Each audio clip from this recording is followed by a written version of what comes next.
What is up, bitches? Welcome back.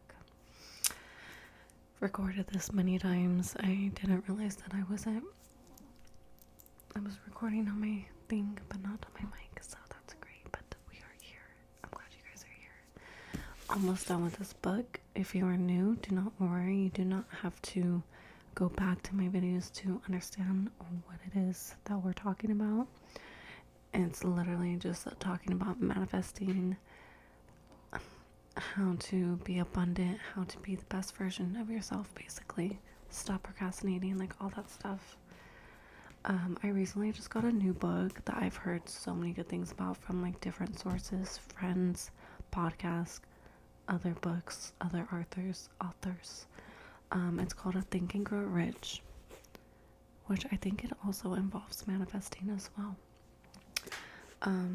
So yeah, if you guys want me to start this with you guys, I'm barely on page 5.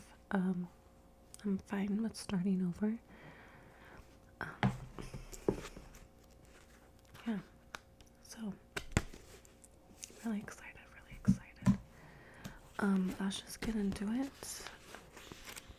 Find a comfy spot wherever you are. Relax. You're at the right place at the right time. And nothing else matters right now. Just what you're doing right now at this exact moment is where you should be.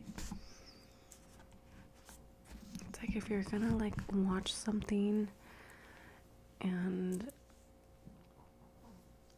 most of the time this is before bed, like why not do something that's gonna benefit you in a good way and not just like waste your time with like meaningless content, you know what I mean? I know some of my content isn't so like meaningful, but that's why I like to do a little bit of both. Yeah, so chapter 26, doing versus spewing. God will not have his work made manifest by cowards. That is a quote by Ralph Waldo Emerson. He's a fearless writer, poet, highly skilled spewer, and doer. I have a friend who had the word duh tattooed on the inside of her upper arm in homage to the fact that all our big aha moments are no-brainers. Beer is a choice. I am lovable. Don't worry, be happy.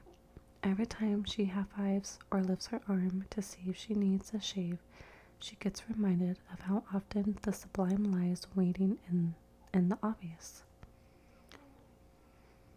You know, countless of these truisms, I don't know if I'm saying that right, of which I speak, you've heard of them or thought of them a million times, but when they finally sink in, you get it, they finally become earth-shattering news. An epiphany is a visceral understanding of something you already know. When something moves from our brains to our bones, that's when we can use it to change our lives. The $1,000,000 question is, will we? Oh, the years people spend talking the talk, rolling out the shoulds, woulds, and coulds, attending classes, trolling the seminar circuit, and burying themselves in all sorts of self-helpery before they finally, if ever, do anything with it at all. My camera's gonna die soon, so if this cuts off in the middle, I kind of don't want to start over, so if it does, I'm sorry. I'll pick back up where we left. There's a static that says only 5% people who sign up for something like a course or a seminar actually do anything with it. And this includes very, very high price some things, not just the money management class at the community college down the road.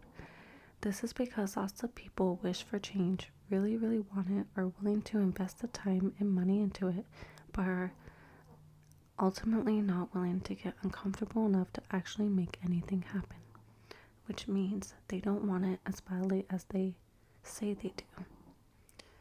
I tried is the poor man's I kicked butt. People who are successful are not only willing to get uncomfortable, but they know they have to make a habit of it if they want to stay successful. They keep moving through each new challenge instead of stagnating and settling. The muscle of kick-assery is like any other muscle. You have to use it or lose it. If you have one big breakthrough and feel like I got this, I am on it, and then sit back and wait for your long overdue stream of awesomeness to keep pouring in, you will lose your muscle mass and fall back to the marshmallow state that you were in before you started working out. Keep moving, keep growing, keep pushing through the obstacles, keep evolving. You break through at one level, arrive at the next, and take another step up. Each time you grow, you get to learn something new. Another step, something new, which basically means you have to get uncomfortable again. Because when you arrive at a level you've never been at before, you're faced with challenges you never experienced before. It's the willingness to keep pushing through these challenges, not shrink from them back into your comfort zone, that separates the successful from the unsuccessful. New level, new double. I'm trying to find my good angle, sorry. All life is either moving forward or evolving or shrinking back and dying. If you want to evolve in your own life, you have to push through the obstacles instead of running from them. Obstacles and challenges are the agents of growth. Nobody gets to be large and in charge without facing challenges and moving through them. Birth is messy, painful, scary, uncertain, and freaky. Birth is also a glorious miracle that leads to new life. If you want the new life you say you want, you have to do the work instead of just studying and discussing and wishing and wanting. I recently had a real wake-up call at this department that I'll share with you in hopes that it will inspire you to do the work and to keep in faith no matter what. At the moment, I don't live anywhere. Or I guess you could say I live everywhere. I got rid of my place 2 years ago and have been exploring the world indefinitely ever since. I've always loved traveling, and since all I need to run my business is my computer, a strong internet connection, good cell phone reception, and a sandwich, I decided to put all my things into storage and go for it.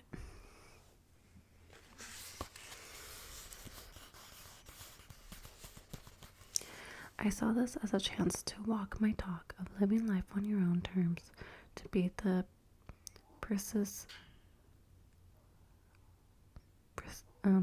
of high vibe to quantum leapfrog around the globe, to see how many different languages I can learn how to say, would you mind watching my stuff while I go to the bathroom? My main focus at the moment is mastering surrender. I want to have unshakable faith in the not yet seen. I want to get so comfortable with trusting the universe that it becomes second nature and I could just leap into the void with toes pointed and daisy petals in my wake. Or, at least do it with more grace and ease. Especially now that I'm traipsing around the world, lawfully preaching about decisions, this and let it go that. I too would be very much like to do instead of spew. Surrender comes into play often, especially when it comes to figuring out where I'm off next and where I'm gonna stay once I get there. My modus operandi is to go with the flow and trust what the universe will guide me to the perfect place at the perfect time, which I'm quite pleased to report has yet to disappoint. After following my sudden and bizarre impulse to go to Tokyo, a city I had zero interest in checking out, I want to go to Tokyo. And not only totally fell in love with the place, but the ideal furnished apartment came up for rent and was handed to me on a silver platter when I decided I wanted to live there for a while. An invitation to stay in a gorgeous guest house in the Spanish countryside with great friends came in, unsolicited and out of the blue, when I was trying and failing to figure out where to go to next. I keep finding myself repeatedly and fully coincidentally crossing paths in different corners of the world with several of my fellow global nomads who I've met, befriended in Bali, and who have drop-jawed and giddied every time I bump into them. You're in a tiny remote fishing village wearing nothing but a sarong, I don't know, and a frizzy hairdo in the middle of nowhere, Indonesia too. Yeah, even though my cosmic travel agent has more than proven that she knows exactly what she's doing, I was still fairly nervous about this last free fall, because this time it wasn't all just send me anywhere that seems cool, where awesome things will happen to me. Okay, thanks. I needed to land in the perfect place to write this book. I only had a month left before it was due to the publisher, and I had quite a bit left to write, so I was a tad uptight about where's and what's and how's. I was in Tokyo at the time, and my plan was to fly to LA to meet with a client, then road trip through the American West and wind up with some fabulous, fully furnished rental home with great views, lots of sunshine where I could concentrate and get lots of work done. I imagined being surrounded by awe-inspiring nature, but being close enough to a city where some friends lived in order to avoid the isolation best known for driving riders to drink heavily, or in my case, to delve into failed experiments with cutting my own hair. If there were animals around to keep me company, that would be the cherry on top, but the rest was non-negotiable. About 2 weeks before leaving, I went online and started searching for a house for rent. I looked in every state west of Colorado, but everything I liked was booked. I asked everyone I knew and everyone I didn't know if they had any ideas. I sent out emails, Facebook, text, tweet, but again, nothing. There was always the hotel option, but I really had my heart set on a house, and I was starting to panic about the fact that I waited until the last minute. This was a big deal. This was my book. I needed inspiration and high frequency. I wanted to look up from my desk and gaze out the window upon an awe-inspiring view of mountains or ocean or rolling fields. Meanwhile, if something didn't come through soon, I was going to be gazing out the window of the bedroom I grew up upon my mother sweeping the driveway in her slippers. I began resigning myself to the fact that I'd blown it, instead of having faith in the universe and joyously anticipating the manifestation of my dream home. I started shrinking and talking myself and taking what I could get. What am I whining about? I'm lucky to have my mom's house to go to. I love her, plus she feeds me lasagna while I'm writing. Then I realized what I was doing. What kind of hypocrite world would I be in if I got all fearful, small-minded, and low vibe about where to write my book and how to not go through with a life fearful, small-minded, and low vibe? You have to keep the faith, always, even when your ass is on the line. So 40 hours before my flight left to Tokyo from LA, I calmly sat back, focused on my ideal writing place, envisioned the wide open space it looked out upon, luxuried in plush couches and big open kitchen, soaked up the sun, pouring through its huge windows, felt it in my bones, believed it was real, did the whole wiki-woo thing, and got all excited and grateful that it already existed, and it was on its way to me. Then I sent out one more mass email asking if anyone knew of a great place for me to write my book, surrendered it up to the universe, and took myself out of a big fat sushi dinner to celebrate the writing paradise that was about to land into my lap. When I returned to my hotel, there was an email waiting for me from my friend who knew some people who had a place for me ASAP. I'm pleased to report that I'm renting this in a big, luxurious, open, sunny, magnificent house with huge windows, spectacular views, and an hour outside of San Francisco, where 5 of my friends from college live. The house is on top of a hill overlooking 17 acres of rolling farmland, and I could stay as long as I want, as long as I take care of the adorable horse and 2 goats. This shit works. So, how serious are you about not settling? You can make a quantum leap in your life right now. You can change your entire reality on a dime if you want to badly enough or massively increase your income or level or drop 10 pounds or begin waking up excited to be who you are instead of merely putting up with your day until it's cocktail hour. Whatever life of upgrade you want, it's available to you right now. You just have to decide to make it happen, to engage your life and to let the universe work for you. Here are some ways to take what you've learned in this book and seal the deal. And I'm going to stop it right there.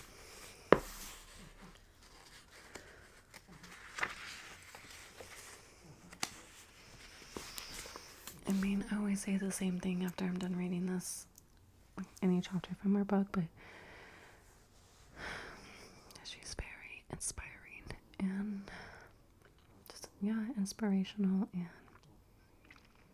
keep going, guys. Keep it going. Do not put yourself down. I hope you will enjoy this chapter with me. It's not done yet. It's almost over, but I hope you could take anything that I read to you and you could apply it to your life and make some more changes in whatever department that may be.